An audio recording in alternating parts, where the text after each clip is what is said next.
काय आहे, दरवर्षी देवेंद्र फडणवीस मटका खेळण्यासाठी देवसला जातात. यावेळेस त्यांचा असणारा मटका 30 लाख कोटीचा झाला म्हणून असं सांगण्यात आलेलं आहे.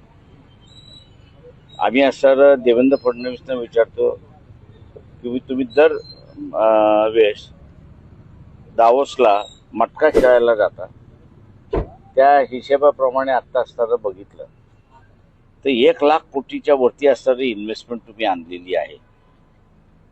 त्या मटक्याचा आकडा निघाला, बरोबर आहे, तुम्ही आम्हाला सांगितलं, परंतु तो जिल्ह्यामध्ये फॅक्टरीच्या रूपाने, डेव्हलपमेंटच्या रूपाने, अमुक ह्याच्या रूपाने किती आला आणि कसा डिस्ट्रीब्यूट झाला त्याचं जरा विवरण दिलं तर अधिक चांगलं होईल.